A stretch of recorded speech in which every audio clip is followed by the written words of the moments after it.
Good morning traders, Joseph here from Eightcap. So overnight we had no key news in the US or European sessions, but we did see a fight back through the London session from risk to the USD and the JPY.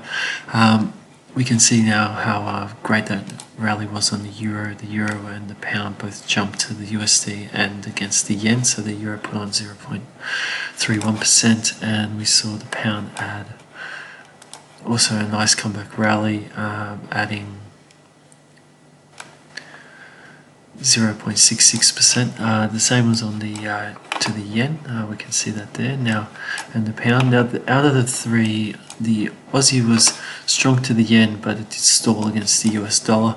At one stage, it did have a nice rally, as you can see, but then it did fade and pulled back. And this morning, we've seen a bit of a flat start to the morning so far.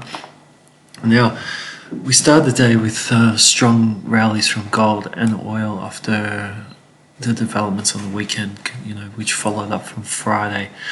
Things did change though into the London session, so we saw gold fail to hold some of those highs, and it pulled back down to the 1565 point, losing 1.4%, even though it did close higher for the session. But we'll have to see if it does continue.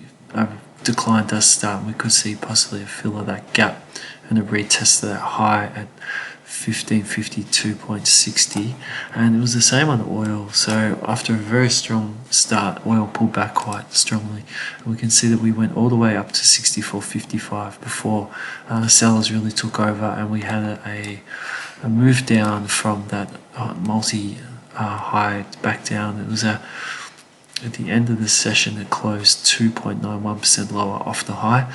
For now, we're seeing this level here as resistance for oil, and that's the 63.96 point down to around the 63.53.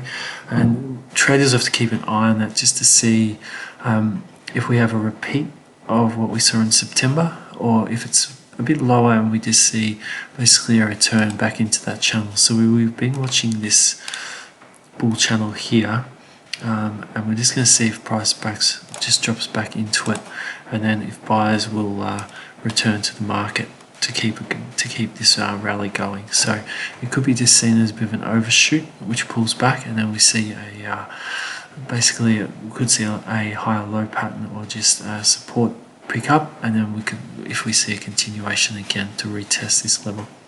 So we just quickly touch on some of the US markets. The US 30 and the S&P 500 all pulled back yesterday, and we get to see if Friday's event is just basically a one-day event, and if risk markets are going to discount it now and start to return to rally. So a big test for the US markets will be if they get back up to this level and test that high, if we see a move forward making new highs early into 2020. And the same goes over on some of the markets. Risk currencies, these are quite healthy at the moment, these pullbacks, but traders have to be a little bit careful if we don't see what's called a lower high develop. So if we see a rally and a fail, it could be the start of a little bit more progressive pullback in the current uptrend, and any break again below this level on the euro and a break below this level on the pound signifies that this could be lower highs and that a new correction has started to form. So plenty of food for thought, and a lot to keep an eye on for now. So also just to finish up, so the ASX has started the day with a very strong rally. It's up 0.79%, and we're expecting that the Nikkei as well will start the day stronger, as the yen pulled back pretty strongly overnight. So have a fantastic trading day. There's no key news coming out of today's Asian session. The key news starts up again for tomorrow, Wednesday. So have a great trading day, and bye for now.